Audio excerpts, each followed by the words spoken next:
আসসালামু আলাইকুম প্রিয় অষ্টম শ্রেণীর ছাত্রছাত্রীবৃন্দ। আজকের ক্লাসে আমরা আলোচনা করব তোমাদের গণিত বইয়ের প্রথম অধ্যায় প্যাটার্নের ৮ নম্বর পৃষ্ঠার উদাহরণ ৪। এই উদাহরণ ৪ হচ্ছে একটি সৃজনশীল প্রশ্ন। তোমরা প্রশ্নটি একটু লক্ষ্য করো, দেখো।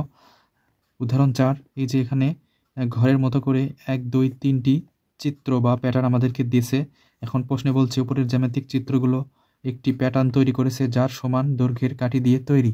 এখানে প্রত্যেকটা কাঠির সংখ্যায় কাঠি হচ্ছে সমান দৈর্ঘ্য, অর্থাৎ সমান। এখন ক নম্বর প্রশ্নে বলছে যে প্যাটার্নে চতুর্থ চিত্রটি তৈরি করে কাঠির সংখ্যা নির্ণয় করো। আবার খ নম্বর প্যাটার্নটি কোন বীজগণিতিক রাশিকে সমর্থন করে তা যুক্তি সহকারে উপস্থাপন করো। এবং গ বলছে প্যাটার্নটির প্রথম 50টি চিত্র তৈরি করতে মোট কতটি কাঠি দরকার হবে তা নির্ণয় করো।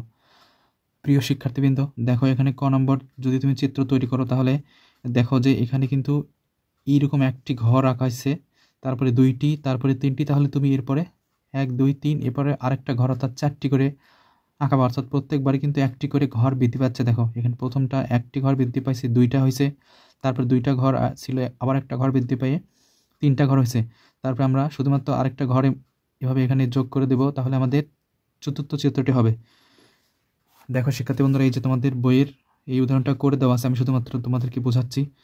উদ্দীপকের আলোকে চতুর্থ প্যাটার্নটি হলো নিম্নরূপে। এভাবে তুমি তোমার প্যাটার্নটি আঁকবা, যেভাবে আঁকা আছে সেভাবেই আঁকালেই হবে। এখন তুমি এটাকে একটু গণাও, গণনা করবা। দেখো কয়টি করে কাঠি এখানে আছে। দেখো শিক্ষার্থী বন্ধুরা, এখানে কাঠির সংখ্যা গণার জন্য আমরা এটাকে যদি একটু বড় করে আঁকাই নিই। দেখো শিক্ষার্থীবৃন্দ, আমি এখানে তোমাদের এই যে বইয়ে যে ক নম্বর করে দেওয়া আছে সেখান থেকে আমি এখানে একটা চিত্র আঁকাইছি। এটা হচ্ছে চতুর্থ নম্বর চিত্র। এই চিত্রে আমরা কাঠির সংখ্যা গণনা করব। দেখো তুমি যেভাবে ইচ্ছা সেভাবে গণনা করো। দেখো 1, 2, 3, 4, এবার 5, 6, 7, 8, 9, এবার 10, 11, 12, 13, এবার 14, 15, 16, 17, এবার 18, 19, 20, 21। প্রিয় শিক্ষার্থীবৃন্দ, এখানে কিন্তু কাঠির সংখ্যা আছে 21টি। তাহলে লিখবা তুমি যে তোমাকে কিন্তু ক নম্বর বলছে কাঠির সংখ্যা নির্ণয় করো এবং চিত্রটি আঁকো। তাহলে কাঠির সংখ্যা হচ্ছে 21টি। এটাই হচ্ছে আমাদের ক নম্বর প্রশ্ন। এখন শিক্ষার্থীবৃন্দ, আমাদেরকে খ নম্বর প্রশ্নে বলছে দেখো যে প্যাটার্নটি কোন বীজগণিতিক রাশিকে সমর্থন করে তা যুক্তি সহকারে উপস্থাপন করো। সো তাহলে আমরা কি করব, দেখো আমাদের এই যে চিত্রটি আছে, এই চিত্রটি থেকে আমরা কাঠির সংখ্যা গণনা করি। প্রথম চিত্রে কাঠির সংখ্যা কয়টি? তাহলে দেখো 1, 2, 3, 4, 5, 6টি। তাহলে প্রথম চিত্রে কিন্তু কাঠির সংখ্যা 6। তাহলে এটা আমরা একটু লিখে নিই। প্রথম চিত্রে কাঠির সংখ্যা, এটা কিন্তু খ নম্বর, কাঠির সংখ্যা 6। এরপর 2 নম্বর দেখো 1, 2, 3, 4, 5, 6, 7, 8, 9, 10, 11। তারপরে কিন্তু শিক্ষার্থী বন্ধু কাঠির সংখ্যা কিন্তু আমরা 11টি। তাহলে আমরা এখানে লিখে নিই 11টি। এরপর আমাদের তৃতীয় চিত্রে কাঠির সংখ্যা আমরা গুনব 1, 2, 3, 4, 5, 6, 7, 8, 9, 10, 11, 12, 13, 14, 15, 16। তারপরে কিন্তু কাঠির সংখ্যা শিক্ষার্থী বন্ধুরা 16টি। তাহলে আমরা লিখব 16টি। আর আমরা কিন্তু চতুর্থ কাঠির সংখ্যা বের করছি। আমরা কত বের করছি শিক্ষার্থী বন্ধুরা? 21টি। তাহলে আমি লিখলাম 21টি।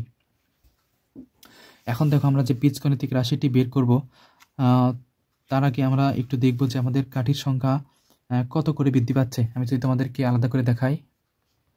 প্রিয় শিক্ষার্থীবৃন্দ, দেখো আমি এই যে তোমাদের যে কাঠির সংখ্যা দেওয়া ছিল, প্রথম চিত্রে 6টি, দ্বিতীয় চিত্রে 11টি, তৃতীয় চিত্রে 16টি, চতুর্থ চিত্রে 21টি।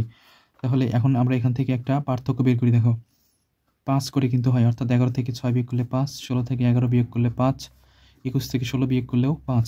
তাহলে আমরা দেখতে পাচ্ছি আমাদের কিন্তু পার্থক্য বা ব্যবধানটি হচ্ছে কিন্তু 5 করে। এখন 5-এর সাথে কত বৃদ্ধি পাচ্ছে সেটা আমরা পরের কথা, কিন্তু বৃদ্ধি পাচ্ছে কত করে শিক্ষার্থী বন্ধুরা? 5 করে। দেখো তাহলে এখানে কিন্তু 5 করে সংখ্যা বা কাঠির সংখ্যা বৃদ্ধি পাচ্ছে। তাহলে এই যে আমরা প্রথম কাঠির সংখ্যা 6 লিখছি, তাহলে নিচে আমরা এই কাঠির সংখ্যা হিসাব করার জন্য আমরা ব্যবধানটা লিখব 5। আর 5-এর সাথে শিক্ষার্থী বন্ধুরা কত যোগ করলে দেখো 6 হয়? 1 যোগ করলে কিন্তু 6 হচ্ছে। তাহলে আমরা এই 5-এর সাথে একটা গুণ দিয়ে এখানেও 1 লিখব, কারণ 5-কে 5 যোগ 1 করলেই 6 হয়। আশা করি তোমরা এটা বুঝতে পারছো। দেখো আমি কিভাবে করলাম শিক্ষার্থী বন্ধুরা। তোমাদের বইয়ে কিন্তু এরকম করে করা আছে যে এখানে 1 না লিখে ওরা কি করছে, এখানে 5 যোগ 1 করে 6 করছে, আবার নিচের লাইনে 5 গুণ 1 যোগ 1 করছে। সো তুমি এখানে ব্যবধানটা লিখবা, ব্যবধানের সাথে কত যোগ করলে 6 হবে, 1 যোগ করলে, আর প্রথম সংখ্যা প্রথম ব্যবধানের সাথে 1 গুণ করে দিবা। এরপরে আমাদের দ্বিতীয় সংখ্যা দেখি, দ্বিতীয় সংখ্যা আমাদের কাছে আছে কিন্তু 11। তাহলে আমরা প্রথমে ব্যবধান লিখব, ব্যবধান লেখার পর এই যে আমরা এখানে 5 গুণ 1 করছি, এখানে 5 গুণ 2 করব। এখন 5 যখন 10, তার সাথে 1 যোগ করে দেখো 11 হয়। আসলে কিন্তু তাই হয়, দেখো 11 হয়। এখন তারপর শিক্ষার্থী বন্ধুরা আমাদের কাছে যে 16 আছে, তাহলে আমরা আমাদের ব্যবধানটা লিখব, ব্যবধানের সাথে 3 গুণ দেব, তার সাথে আমরা 1 যোগ দেব। আমাদের কিন্তু 1 এটা কিন্তু সব রাশিতেই থাকতেছে। তারপরে শিক্ষার্থী বন্ধুরা দেখো এখানে 5 আর 3 গুণ করলে 15, 15 আর 1 যোগ করলে 16। এরপরে আমরা 5 লিখব ব্যবধান, তারপরে 4 গুণ দেবো, 4 এ 5 20 যোগ 1, অর্থাৎ আমাদের 21টি কাঠির সংখ্যা কিন্তু মিলে গেছে। এখন এই যে দেখো আমরা এখানে 1 লিখছি একবার, আমি যদি তোমাদেরকে লাল কলম দিয়ে দেখাই, দেখো এই যে আমরা এখানে একবার 1 লিখছি, একবার 2 লিখছি, একবার 3 লিখছি, একবার 4 লিখছি। আমরা মনে করব এই প্রত্যেকটি মান সমান সমান ক। তাহলে আমি এখানে লিখছি যে কতম চিত্রের জন্য কাঠির সংখ্যা। আমাদের কিন্তু পার্থক্য এখানে দেখো, এটাও 1, সবটাতে কিন্তু 5 5 5 5 1 1 1। তাহলে এর মান কোনো পরিবর্তন হচ্ছে না, পরিবর্তন হচ্ছে শুধুমাত্র মাঝখানের 1 2 3। 1 2 3 মানে আমরা বুঝবো ক, কাঠির সংখ্যা যে হারে বৃদ্ধি পাচ্ছে সেটা। তাহলে আমরা লিখবো যে 5, আর এই যে আমি এখানে লিখছি যে 1 2 3 4, তার জন্য আমি মনে করব এখানে ক।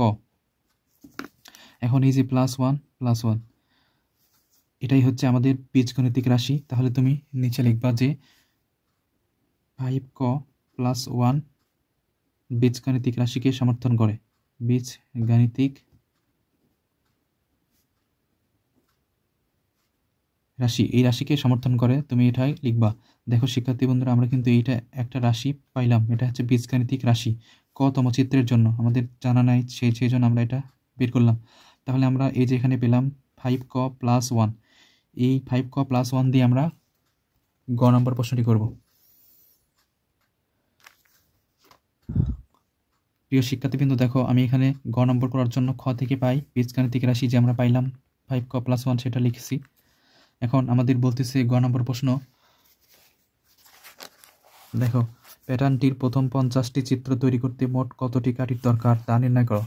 তাহলে আমরা 50তম কাঠির প্যাটার্ন তৈরি করতে বলছে, তাহলে আমাদের 50তম কাঠির তৈরিতে আমাদের যে কাঠির সংখ্যা হবে সেটা এই যে এখানে ক আমরা লিখছি, এখানে আমরা 50 বসাই দেব। দেখো এখন এটাকে যদি আমরা গুণ দিই শিক্ষার্থী বন্ধুরা, 5 5 25 আর একটা 0, তাহলে 250, 250-এর সাথে 1 যোগ, তাহলে 251টি। এই যে 251টি, এটা হচ্ছে 50তম প্যাটার্ন তৈরি করতে 251টি কাঠি লাগবে, অর্থাৎ 50তম যেটা চিত্র হবে সেই চিত্রে কিন্তু 251টি কাঠি থাকবে শিক্ষার্থী বন্ধুরা। তাহলে কাঠির সংখ্যার সমষ্টি হবে, দেখো আমাদের কিন্তু প্রথম কাঠি ছিল 6টি, তারপরে কাঠি ছিল 11টি, তারপরে কাঠি ছিল 16টি, তারপরে কাঠি ছিল 21টি। এইভাবে কাঠি চলতে চলতে চলতে চলতে কাঠির সর্বশেষ কিন্তু বলছে 251টি শিক্ষার্থী বন্ধুরা। তাহলে আমরা লিখবো এখানে 251। এখানে তুমি ডট ডট দেওয়ার কারণ হলো, দেখো এখানে 1 2 3 4 5তম কাঠি থেকে 250তম কাঠির সংখ্যা কিন্তু আমরা জানি না, সেই জন্য আমরা এখানে ডট ডট দিলাম। আমাদের যেহেতু লাস্ট পদ বলছে 251, এটাই হচ্ছে আমাদের 50তম প্যাটার্ন তৈরিতে কাঠির সংখ্যা 250, এটাই তাহলে আমাদের শেষ পদ।